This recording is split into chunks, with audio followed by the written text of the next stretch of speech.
Get makeup on this bitch! Alright. Welcome to another Master Toons podcast with me, your host, Jack Hayward. Even though technically Carson is hosting because his computer is doing the wizardry stuff where it has the Google in it. So, on the show today we have Carson, who I just said, George, Hello. David, and Proto. What? Hello. So, on today's show, we're going to be talking about some casting news with all these superhero goings-ons with. We might talk about Fantastic Four, the shit stirring going on there. We're going to be covering the first two episodes of. Is it called Star versus the Forces of Evil? That's right. It's Star Wars. Got it in one. It wasn't an anime, so I could actually, read what it's called. Whatever. Without offending everyone. Anime, they got their like super kill in your face time. That's literally. Anyway, and lastly we have our movie of the week, which is Scooby-Doo WrestleMania, following our shituary.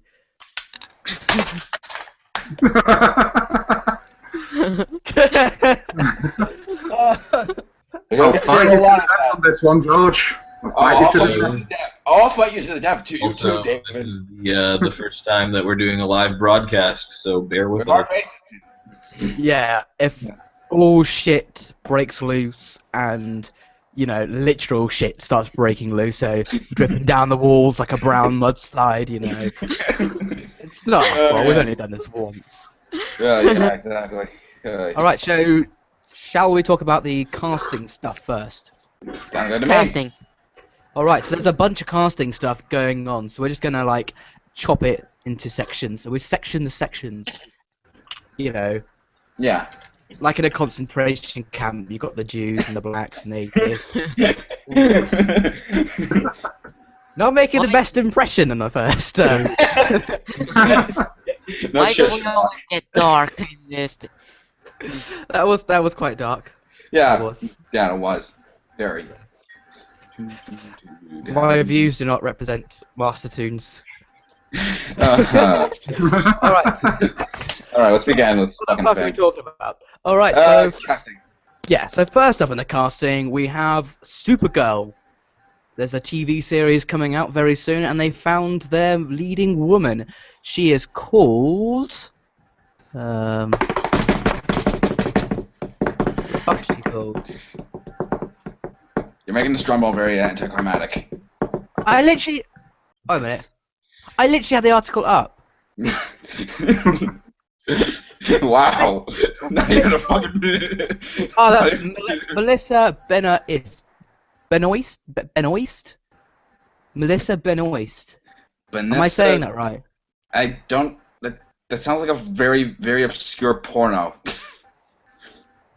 Well, it's in Glee, so kind of the opposite of a porno where your penis kind of rolls into your body after watching one episode. Exactly. Okay, so the chick is yeah, I think you're saying it right. Yeah, Melissa Benoist. Benoist. Yeah, so she's gonna What's be the name? like I don't know. I don't watch Glee. Neither I don't do know if she'll I've never be seen good. it. I mean, she looks the part, She's Yeah, got a nice and smiley face. she was in Whiplash. She was pretty good in that. Oh, she was in Whiplash? Yeah. Oh, nice. I've been meaning to check that out. Oh, is it Whiplash or Whiplashed? Or Whip It? Oh, Whip It's the film directed by Drew Barrymore. Completely irrelevant. So you guys weren't here as well to talk about their plans for Supergirl. Did you hear about? That? Yeah, we talked about this last week. And, Yeah, but like Carson, David, and one here. Oh, yeah. Yeah. So do you know they want it to be a detective series? So she solves crimes instead of flying around, picking up cars and that. Right. Yeah. So, what? I guess it's trying to distinguish her from Superman in that respect. But it's Kryptonians. We want cars flying. I Don't completely have to agree. take it, Sean. So is she gonna have limited powers and stuff akin Nope. to Well, no, 'cause- Smallville? A bit of a leaked dialogue says she's every bit as strong as Superman Okay. in this particular thing. then why is she still a detective? Which If she had, confused me. It confused me as well because like Supergirl, like her character is basically a young kind of Clark Kent in a different scenario. So she already knew about Krypton, so she has Yeah. to adjust this new planet, and she has to learn to control her powers. You know, like when Clark was 16, 18, however old Supergirl's supposed to be, he wasn't as strong as he is now. He Yeah, had to exactly. learn. He had to learn. So I don't know how old Supergirl is going to be, but it's in the name, like girl, kind of Yeah. like 20s. Otherwise, it'd be Superwoman. Yeah. And yeah, I mean, I said this last week. Like, really, a detective series? Yeah, You if want you're another fucking Smallville? Yeah. A soap? Like, will it have Superman and we'll make him into a soap opera where he talks about his problems? Oh, I wish that girl loved me very much. I need to run really fast just so I can talk to my parents about my problems. But even then, if they're revamping the character to make her different from like the other superhero shows on like Constantine, the Arrow, the Flash, Gotham, Agents of Shield, Agents of Carter, that makes kind of sense. But why do it with Supergirl? Like, Also, what about her half says of, detective? half of the series that you just mentioned are detective series. It's like Constantine, Gotham. Yeah. Like, you know what I'm saying? It's not different. As I say, I'd say it's budget, really. I think they want her to like seem kind of like not lame, Yeah. but they also don't want to pay like millions of dollars to make her do this shit. Yeah. Again, I said last week, this is why I'm quite enjoying The Flash. Have you guys seen The Flash? I Yeah. have not seen the Flash. not yet. Yes. It's just like it's not like, oh wow, it's no money and they're trying to make him look like he has powers and it looks shit. Like they actually do it convincingly. Again, much better than Smallville. Holy shit, that was some Power Rangers crap. I can't help but love Smallville. Why so bad? I'm just I've never seen Smallville in my life. into teen angst. It's I'll crazy. give Smallville its shoot. Ignore it up to season 4. After season 4, it does get awesome. Yeah, I mean, like, up to season 4 is kind of more like teen High angst, and it's then you get to high like, school. and then you get after that, and it's more like they bring in like the rest of the DC universe. So, have you seen their Doomsday costume? Yeah, that whole Doomsday arc is just stupid. I try to just ignore it. It's like Doctor Who. That's like the episode Love and Monsters. We'll just try and ignore it. Yeah, It didn't happen. Yeah. I mean, like, the lead up to it was kind of cool, but then they just, like, in one episode had him turn into Doomsday and also die.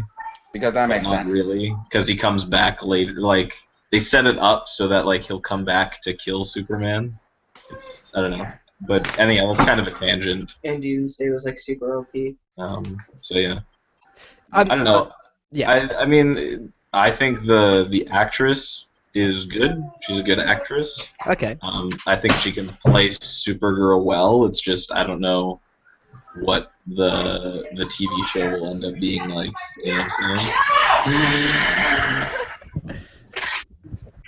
Your House George sounds like an American sitcom. Because I am living in an American sitcom. Are you the comic relief? Pretty much. Mm. Wouldn't be surprised if I was. All right. So let's get on then. So what other car? Well, we've also cast a few others in the Uses, Supergirl. I think they mentioned Jimmy Olsen into like a superhero. No, not superhero. Like a strong male character, and he has muscles and stuff. So, a superhero. That's disappointing. Well, no, they said they were gonna make him like. Like strapping. Yeah. Is it? There we go. There's the casting call assignment on it. But again, yeah. James is a smart, worldly, and attractive photographer for Capcom. Though an alpha male, he's salt of the earth. Nature elicits a huge old crush from Kara.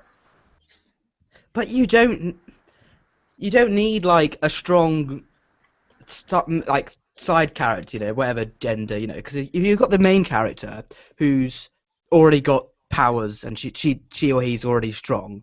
Well, she's a Yeah. literal god. Yeah, like you don't need to have like a strong character to the side. You know, you want to have someone that needs to learn to be strong from the main character. Yeah. Yeah.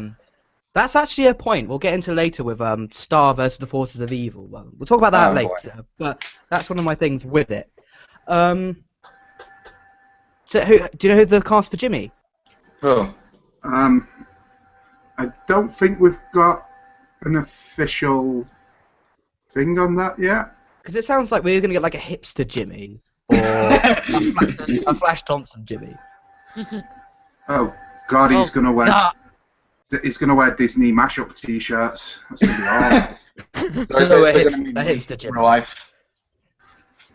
Is he gonna wear like ironic T-shirts where it's got like Mickey Mouse and he's like looking over a sweatshop or something?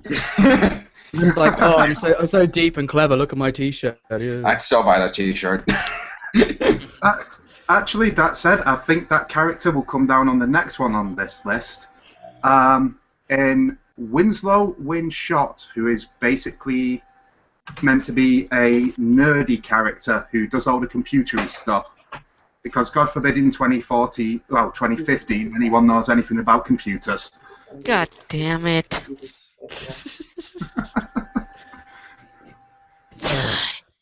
Why do we? Oh, Yeah. that's also going to tie into a love triangle plot from the looks of it. Because he carries a torch for Kara, whom he lives next door to. Is there anything worse than a love triangle story? This sounds a lot like Smallville already. It does. It It does. is, yeah. But like with Smallville, you know where like he's never gonna end up with Lana. Right. He's gonna end up with Lois, which I didn't know at the time when I was a kid. I only found out later, because like again, this is my main problem with Smallville. This is a little bit of a tangent because when I watched it, I was like, oh, cool, Superman, superpowers, and he did nothing. He like washed up and went and got milk and eggs from the shop. Oh, Well, God. I don't know. It's just like I really enjoyed how human he was, and like he had all these stupid problems, as well as like trying to, and like I loved the fact that him and Lex Luthor were best friends for like the first Yeah, 2 seasons. yeah. Like, Yeah. Yeah. Interesting little bit of trivia. The guy who plays Lex Luthor in Smallville voices the Flash in Justice League. Ooh. who knew? He's also done a lot of other work with DC. I think he's even written for them. But Michael He's Rosenbaum. Yeah, he actually cooked for them as well at the annual DC comic Yeah. thing. Yeah, made all the cakes. What I miss? I don't Nothing. know. Ryoga Alright. just joined though. Oh, hey, Ryoga. I was wondering what happened. I was like offline I was like waiting for you guys to call up. So what other casting do you use for maybe like something else? I can't remember. Oh yeah, we're gonna do Thingy Turner from Game of Thrones. Sophie Turner. Sophie Turner. She's pretty fit. She's pretty tall, and she's gonna be playing Jean Grey in the next X-Men film. I think that's really good Who casting. does she Yeah, play? Same. Yeah. Who does she play on Game of Thrones? She plays what's she called? Not Thingy- Arya, the other Thingy one. Stark. Sansa? Sansa. So Santa, Sansa Stark. Yeah, she's good, I guess. I don't know. Yeah, but like, I think it's mostly like her height, Right. because I don't know if you've seen, but she's fucking tall. Yeah, she's Yes. tall. So I think like they could do quite an imposing Jean Grey if they chose to. Yeah, I think she'll do good. I mean, on Game of Thrones, her character is kind of one note so far. Yeah. I mean, it looks like they'll probably do something with her next season that'll be hoped. But yeah, I mean, I think she's a pretty good actress. It's just like the character that she's been working on for the last little while hasn't been that well written. Yeah, she's pretty wimpy. I've never seen any. I haven't seen Game of Thrones yet, but from what I've heard of it, I've heard it's good. But I mean, from that description, I don't know what I'm talking about. Yeah, the casting, I think, is pretty decent. That show is inappropriate for someone like you. Believe me. It's Oh, really? good, but not probably on your cup of tea. Ah, okay. Yeah, it would be quite funny seeing your reaction to like the Red Wedding or something. Yeah. You'll be like, ow, ow. So basically, me watching the Babadook. Basically. Well, I mean, the thing for Sophie Turner is she's a fantastic dramatic actress. The question is how is she going to be in the action scenes? That's true. She'll be hopefully bending over a lot. And wearing leather. Sounds Yeah, go on, delicious. What the hell's wrong with me? Yeah, I mean, because some people just don't look convincing during action scenes. Yeah. Kind of sucks. I believe this is also Sophie's first American film. Yeah. So Yes. she is from London, right? The UK at least. Northampton, yeah. So, and since she's playing an American character, she has to speak with an American accent. So that's probably something that's new for her. Well, I mean, American accents aren't that hard to do. I'm an American. Unless you're I'm a patriot. Yeah! Okay, they actually are quite hard to do. I see, like, when we English, we do American accents. It's always the Southern accent. Yo, Marge! Go get the shotgun! British actors, British or Australian actors play like American people every year. You know what I'm saying? Yeah, yeah. Hugh Jackman's playing an American, right? He's Australian. Yeah. Yeah. Hugh Laurie in a house. Yeah, he's very convincing. The voice actress for Dumbo was actually British, so she's trying to speak an American accent. There's also Charlie Hunnam in pretty much anything he's been in lately. Right. And isn't Henry Cavill Australian or something? He's British, yeah. Yeah. Henry Cavill's British? Yes. Yeah, man. So's Andrew Garfield. Which And I think is Chris pretty Evans. ironic, because like Superman is quite like an American Longest time. patriot It's- ideal, being It's played kind by. of funny. We've got an English Superman, an English Spider-Man, and a Welsh Batman. Well, we had a Welsh Batman.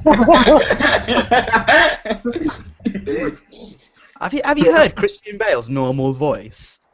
Oh Yes. yeah. Yeah. It's like it's almost Cockney. Yeah. But It's as like- long as it's not Dick Van Dyke bad. Yeah. Hello there. Come here, Mary Poppins.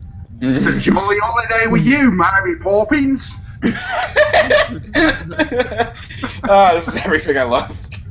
Oh, shit, lots of British shit. I love British shit. Hey, Oscar! Oscar's joining. Hi, Oscar. Hello. Hello. By the way, Ryoga, Yeah. your microphone's a bit. If it is your microphone, it's got like quite like a low frequency, like. Well, That's is it probably where you are? the chimney from downstairs. Shit. Oh, you got your heating on. Okay. No, it's like another pizza place actually, right? Yeah. I'm actually sitting right close because it's really, really cold in here. It's like 5 degrees. So I'm staying Wow. if I That's can. awful. Yeah. It was cold for us British people. We had some ice on the road. Ah, bloody Southerners. Up north, it's shorts and t-shirt weather. It would yeah. be. All right. So we've got quite a lot of people now. Yeah. So let's fuck all this casting shit. You know. Yeah. We're not gonna know how good it is until it comes out. Yeah. Until Brian Singer proves us wrong or right, whatever. There's just one more little bit of casting I do want to bring up, and Yeah, this go on, is an interesting choice. But Channing Tatum as Gambit. Well, rumored at least, anyway. I thought he was confirmed. Now, yeah, That's been confirmed now. pretty sure. Um. I think I don't know. I haven't seen him in an action movie since G.I. Joe. And That movie is hysterically awful. it's shit. It's so bad. I Here's the loved it. thing. I loved it. He is good at action. He How does a do you lot of it in like the the Jump G.I. Street Joe? movies. I don't know. I think he's also like Gambit has always kind of been like more. But it's Cajun. Yeah. Yeah, he's Cajun and he's more like kind of wiry. Like Yeah. Channing Tatum's pretty like solidly built. Yeah. It's kind of weird to see him do that, but I don't like that. but Maybe they're basing him on Rob Liefeld Gambit. For lots of pouches. yeah, All the all the pouches. pouches. I don't know. He's a good actor. If you're a good actor, you can do whatever. You know? Yeah. I mean, Character, pretty much. Yeah. I mean, like, I could see him working really well. It just depends on what direction they're going in. Like, recently I saw him in Foxcatcher. He was great in that. He was great in the Jump Street movies. I think he's an all-around a very good actor when given the right director and the right script. It just depends on whether this movie is going to have the right director and the right script.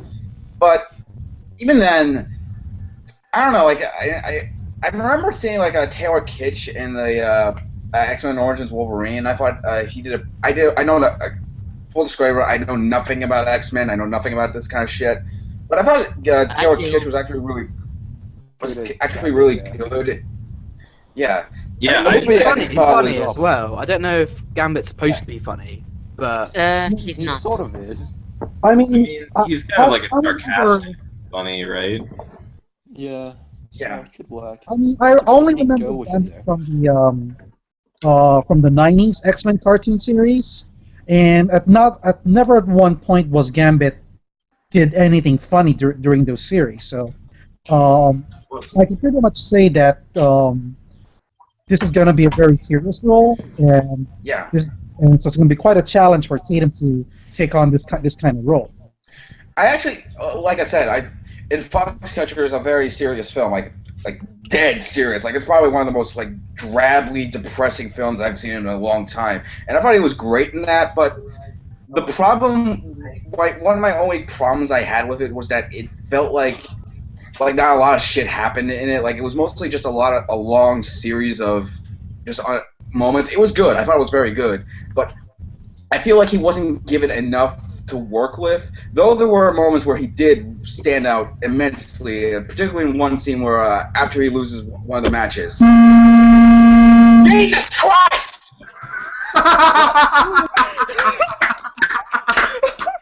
What the fuck was that?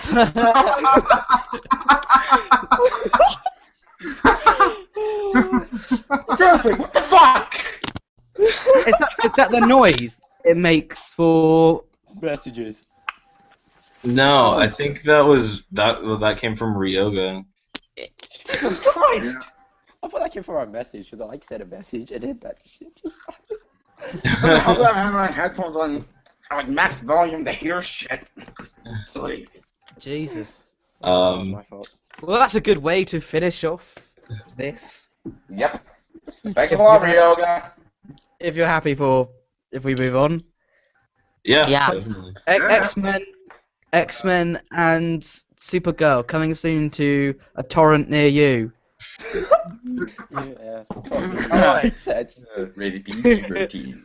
Makes sense. So, alright, so this is going to be part of one of our new features where we look at maybe the first few episodes of a cartoon series, animated series. Oh And man, I'm gonna enjoy we're going this to talk one. about. So we're going to be really topical, and we're going to talk about Star versus the Forces of Evil, an American animated television comedy. Hang on, wait for it. I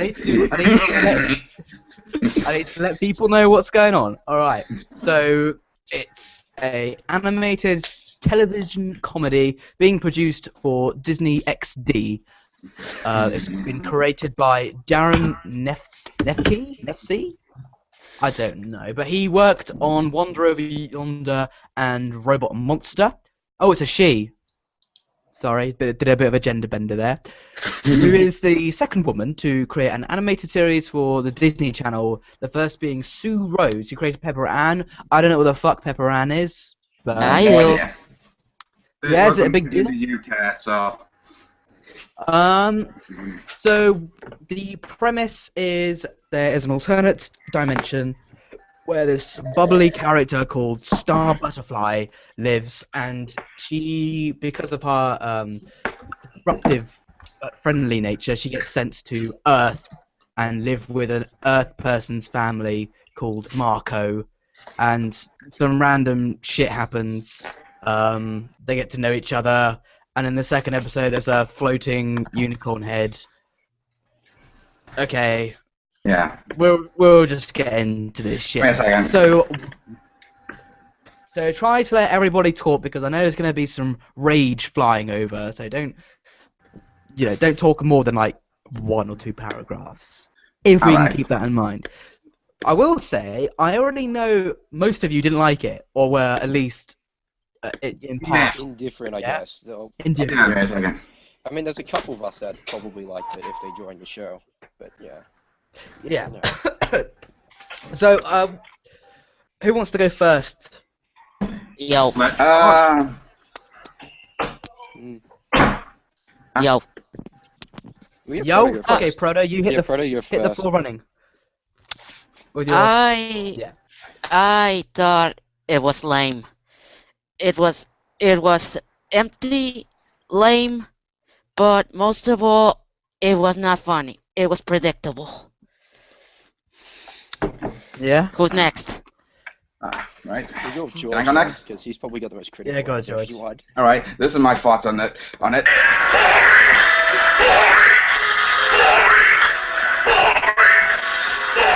Boring. So you were a fan then? Nothing like hearing distorted music down a headset That into was another funny, headset. it was real. Alliterate your point. This is one of the most bland, hollow, and just ungodly boring cartoons I have seen in a long time. So I've just noticed you and David both have your glasses on. It's just like, okay, rage time. Da-na-na-na, Nah, it's like all time, right? Anyway. Everyone, serious face. Let's get going. Anyway, which is really impressive to me, because when your show looks and sounds like what would happen if Craig McCracken and Lauren Foss got drunk off of beer made by Willy Wonka, with Sue Heck from the middle voicing the main character, sounding like she sniffed like several buckets of crack cocaine and to make a person's heart explode, and you make that lame and boring, I gotta hand it to you. That's pretty impressive. Like, fucking hell. That's pretty damn extreme, George. That's pretty damn extreme, I'm gonna say. You're quite That's a actually strange made me individual, like the George. show even more. Yeah, like there'd be some things which are absolutely horrible, and George is like, yeah, all right, it's fine. Yeah. It's not that bad. And other things which aren't that bad, you're like, wow, this is utter shite. This is piss from my auntie's cunt. This is awful.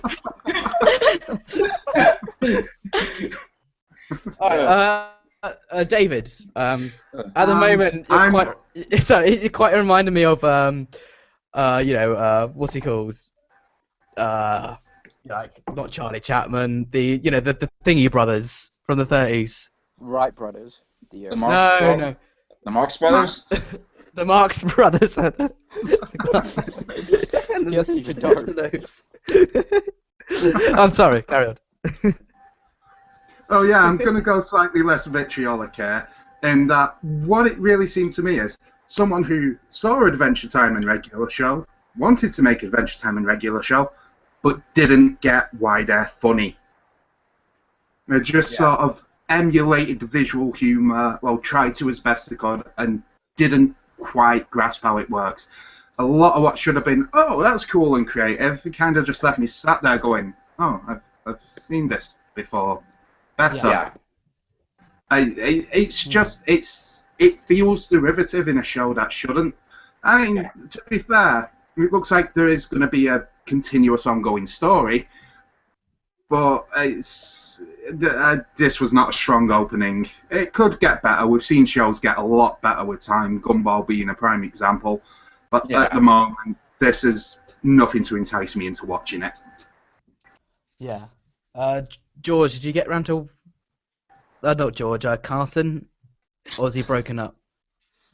He's muted. No, I didn't watch it. Like, seriously, Carson, you're like the only guy out of everyone who doesn't watch shit. Yeah. It's like, What? it's terrible for you to suggest. Wait. You like, if ever watch anything, you're like, at a halfway through, and you're like, no, didn't see it. It's But you've seen like the trailers, right? Haven't you? Surely. no, it's because I was busy. I was busy doing a musical. That's good. That's good. Yeah, that's a pretty good excuse as far as excuses go. Yeah. I'll let you off the hook. There you go. You're let off. Oscar, did you watch it? I mean, I shouldn't have watched it, but I found the time to actually do it. I saw the trailer before the first 2 episodes came out, and I'm watching it, and I'm like, I mean, it showed the opening, and I'm like, well, it's okay, but it looks like a mix, like David said, it's a mix of Adventure Time, regular show, Gravity Falls, Wonder of Yonder, apparently, as well, by some people in the community. And I mean, I watched the 2 episodes, I guess, or 1 episode with 2 stories, as I like coining everything, because it's like 20 minutes. Yeah. long. We'll get into But that. I mean, it's not good, but it's not shit. I mean, there's like, on our group, it's a massive effing circle jerk, honestly, in my opinion. That if you give it a 10 or a 9 or an 8, you're called a fucking idiot because you're like favoring the show so much. But if you give it a 1, 2, or 3, you're called a fucking jerk. But if you're so indifferent to it, apparently you can't beat that. You have to pick a side. But really, my thoughts on it really is, I mean, I watched it and I'm like, like David said, I saw the jokes and it's just, I could see the joke was coming, and you know, you expect it to be funny, but it's just not. It just falls bloody flat. It feels unnatural. Yeah, it feels really unnatural. I feel like I'm watching it, and I'm just like, I've seen this before. Yeah. I mean, I can see why people give it a 9 and a 10, because like I said, like I think a lot of people would have said this anyway, is that it's a mix of a lot of shows, and I've always said this to people. If you don't like Adventure Time, regular show, Gravity Falls, Wonder of Yonder, or any of those shows, you're probably not gonna like Star versus the Forces of Evil.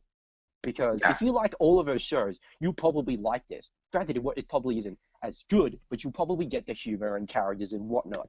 Yeah, it's like random humor and stuff. I think. Yeah. Ryan, Ryan, Yeah. he's mute. Yeah. So you were kind of saying a similar thing in your review. Yeah. I read a bit. I didn't watch the video, but I read a bit. I watched it. Basically, I was as I quoted in the Master Tunes Assembled Facebook, that I was expecting a lot from Nefsi, as she is a Cal Arts alumni, and the fact that she also worked with Craig McCracken and Lauren Foss on Wonder Over Yonder as a storyboard revisionist, and she also worked for Robot and Monster Nickelodeon. So she has a lot of credentials, but as the entire series turns out, it didn't live up to the hype as I hoped it would. But at the very least, it's not as bad as Rainbow Bright or Being Puppycat. I mean, No, that's the true. main Yeah, I will agree. This was miles better than Be a Puppycat in Rainbow Bright, but even then, it's essentially Be a Puppycat, but with better animation and at least better voice acting. But I mean, Right. one thing we've got to remember actually, is that this. in terms of the voice acting, I really didn't like Star's voice very much. She actually sounds older than she should. She should. And you can blame it on the fact that her voice actor Eden Scher has never done voice acting before. All she ever does is doing live action, and she's actually a Disney ABC actress. So this is the first step for her, but it just didn't suit her that well. Yeah. The only two things I actually like about the show is that I love the music. It's composed by Brian H. Kim. It's like similar to the music you can hear in Steven Universe, but has a more beat and rock to it. And it does have an intro and an outro, which is something you rarely see in today's cartoons. Because normally, if you watch Ultimate Spider-Man, the intro's only like 10 seconds long because they want to put advertisements in. But Yeah. this one, you can like hear like a 30-second intro, so that's really good. And the third thing, which also surprised me, is that for a show like Star Wars: The Force of Evil, and on a Disney show, as I mentioned in my video review, there's actually a good amount of violence thrown in, which kind of threw me off the hook there. But the character of Star herself and that the overall presentation didn't draw me in as much as I would say with the other CalArts shows like Gravity Falls, Adventure Time, regular show, Steven Universe, Clarence. They're not. Well, let's let David jump in a minute. So David. Okay. Yeah, I just want to bring up 2 points. Firstly, to Ryoga and Oscar, as you two are the ones most likely to know. Was it just me, or did the first episode feel almost very FLCL-ish? Yes, I got that vibe. I haven't seen FLCL, but I saw a little bit. I haven't fully finished that series, granted, but yeah, it very much felt like FLCL, actually, surprisingly. But yeah, I thought I was the only one who got that vibe as well, so I didn't comment on it. Yeah. The other thing I want to bring up is maybe this show's just a victim of time, because, as said, we've had a lot of shows from CalArts alumni, and it's kind of all in the same vein and style. And maybe this is just the tipping point where we've had oversaturation and we're all just like, eh. Yeah. Exactly. Yeah, that's what I actually thought when I watched it. I'm like, I thought a little bit about it before I was going on to podcast, and I sort of had a little script, and I thought about it, and I said, is oversaturation very much possible now? Are we having too many of those type of shows? Definitely. And I think that's sort of why Star vs. Forces of Evil sort of, as like you said, David, at the time, but also I thought like, the hype for Star vs. Forces of Evil wasn't very big, actually. Yeah. No. It wasn't really huge as much as like Venture Time, regular show Gravity Falls. You got to admit it. When Venture Time, regular show Gravity Falls premise, there was a lot of hype. Granted, Star wasn't very popular. I mean, I surfed a lot of forums and stuff, and very little people really got interested. People were like, yeah, I'll give it a watch, but there wasn't really a pure big fan base stardom for it. And even when the episodes came out, everyone was just like, yeah, it's okay, I'll give it maybe a few more watches, see if it gets better. But there wasn't really it wasn't very new, and I got to agree with David. I feel like it is to a point where we're oversaturating this type of idea of like, I guess, weird, crazy things now. Yeah. Well, I mean, let's talk about like some of the good stuff. I mean, you guys touched on it a little bit. I mean, I actually. Jack? You have stroke? Oh shit, Jack! Oh my god, Jack just has stroke live. So little good, Jack had a stroke. Did I freeze or something? Yeah, You did. You froze for a second, Jeff. Yeah, so my internet's really weird. Like, it's normally really good, but it has like moments of instability where it cuts out. Mm-hmm. It's better. At least it's better than Australia's internet. We can't even stream. I can't even stream a podcast with like. Well, yeah, I can torrent like so bad. I can torrent like 60 gigabytes in half an hour, but it'll still I can't fucking even cut do out. that. It takes me like a week. I know. So when I'm gonna do stuff like this, it just fucks me over. It's like, well, my internet should be amazing. Fuck you, Richard Branson. I'm a virgin. not a virgin. I'm a virgin. Very bad. But anyway, some of the good stuff. I really like the character design of Star. I think that's probably one of the biggest appeals is her character and her design, because even though I agree with you guys, I don't think the voice actress or really either of the two leads are particularly suitable for the role. I think you need something a little bit more exaggerated. You know what I mean? Yeah. Well, that's something I've not seen mentioned a lot actually, and something I kind of appreciated. Star's costume changed between the two episodes, so I wonder Yes, if it did. that's going to be a recurring thing. Whether we're going to have main characters who actually change their clothes for once instead of stinking Mike shit all the time. I do wonder if they watch those clothes in those filler episodes. Yeah. Yeah. Anyway, and actually, interesting thing, like I feel like the voice acting, like a lot of you were saying, doesn't suit the role, but I feel like the casting was actually pretty good. Like I've seen that, I forget her name, but she was on the mid. She played Sue Heck on the middle, and I think she's great there.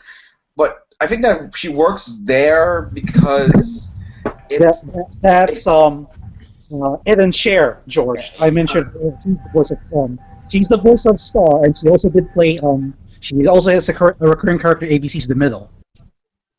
Yeah.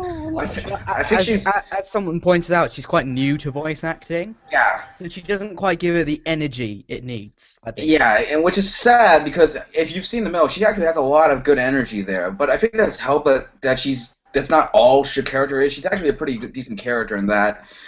But she's a good actress. She's a good actress. I think with right people working behind her, she can give off a good performance. But here, I feel like she just I think it's seems limited. Like inexperience, in my opinion. I'm gonna say it's inexperience at this point. I mean, this is her Yeah. first project, and I think it's based off inexperience. I don't think like the production crew is terrible. yeah, I mean, we've already stated who some of the people are doing it, and they're not two terrible people actually. They're yeah, actually some pretty good people with good credentials. I think it's just basically inexperience for her. yeah. You know, I'm not quite sure. I'm Maybe If I jump in, guys, this also if you guys have watched the documentary, I Know That Voice. Many of the voice actors did address that it is a bit problematic when a person who's more well known on the camera gets to do voice acting. It doesn't translate very well, and they make several points out. So this is basically one of those cases where we have an actress who is very, very good on camera, but when it transitioned to just voice acting, it didn't go so well. Mainly in part because of her inexperience. Yeah, I feel like maybe if they gave her a bit more time to work into it, like do a lot more testing on it and delay the delay. Don't just shove out a pilot just for the sake of hype machine. Oh my god, it's coming out. No, actually take your fucking time and produce a product. Yeah. Well, But we I just do- don't know I do how the think that, studio goes from there. So it may be just because the studio forces them to do it, George. It might not Yeah. be the production team. Well, this is one of the things I was going to say. Like, I think with Disney, kind of with stuff like this, they like to keep things in house. So, you know, she already was on some Disney stuff, right? So it's almost like internal franchising, almost. Like they have these like child stars that like get a lot of screen time, blah blah blah, and then they kind of want to keep nurturing them, and bring them to so people know their name really, so they're in everything. But yeah, I mean, actors who used to doing stuff on camera, they can do really good voice acting. I think really great examples we talked about is Arthur Christmas, where Bill Nighy, James McAvoy, they all did a really really great job. But with television, the quality of actors is not so good. I think we can all agree on that. But I think it depends on like who the voice actor or actor is, and more or less what they have to do. Like again, a good example in Arthur Christmas. I think that works because one, I feel like you could tell for that movie they took a lot of time and effort into the actors, and even then the actors are really talented actors. Like James McAvoy is phenomenal, and like I've seen him I haven't seen him in a lot, but of the movies I've seen him in, he has a massive range when it comes to that. Like he went from Arthur Christmas to being X-Men to being in this indie film, Scottish film called Filth, where he gives probably my favorite performance from him. But then you got like something on TV, like I'm trying to think of a good example of a TV actor. I think I can't really think of a good example, but I feel like it does. Like I was saying, like it shows like we've been saying, like it shows inexperience. Like I feel like they took. One thing I hate seeing is when people just rush out something without even putting into account, like putting a lot more detail into what they're doing. Like if you just take your time and actually put polish into what you're doing and actually put effort into what you're doing and actually convey. Focus. Anyway, you guys there? Yeah, yeah. Okay, I was just right. It was like I mean, freezing Yeah, a lot. I was worried that. we also. I mean, I don't think if we're gonna take like kind of bashing the show, I do feel bad about bashing it because I did sort of enjoy it, but I think It is like only one episode though, so. well, it's yeah. two episodes. Yeah, Oh, it's still early days. Whatever. There were still two kind of problems, which was one of them, the bad guy in the first episode, who I don't know if that's just like a throwaway character or what. He was kind No, of that's a main villain apparently. Villain, it's kind Ludo. of very generic. Oh, he's short. That's so funny. He's basically that. What was the fuck? I can't remember his name, but he's basically that evil pig from David the Barbarian, except not nearly as funny. Yeah, Thank it's you. been done. It's been done so many times. Like if you're gonna do it, you've got to do it well. Like in kind of a more obscure or relevant one, but Ratchet and Clank. Oh yeah, that's a great example. What game? What's it called? Tools of Destruction. Like the main Oh, character yeah. was really short, so they just kind of ran with it. They gave it like a really great voice, made it shrill and annoying. That was really great. Which character was that? Tachyon. Oh, Tachyon. Oh yeah, that was a great example of that. I love And him. here, like, it doesn't really have like a funny voice or anything. It's just short. Yeah, he has a. I think it worked with Tachyon because one, his voice was incredibly awful, but in a good kind of way, and two, while he was short and menacing, he still had he still came off as menacing and powerful, and actually didn't let his height get in the way. Like, Oh, like yeah, if yeah. like if you've played that game, which is what I have recently done, and I fucking love it to death, but it's a good example of like how I always crap. I always feel like the best thing you can do with a villain is no matter who they are, what they do, if you find a way to make them menacing. I think a good example would be Nicole Kidman in Paddington, if you've seen it. Basically, I'd like to see her padding. There's always the movie Australia. Check that out, Jack, if you want to see our padding, mate. Or Lord Business in the Lego Movie. yeah, exactly. That's another good example.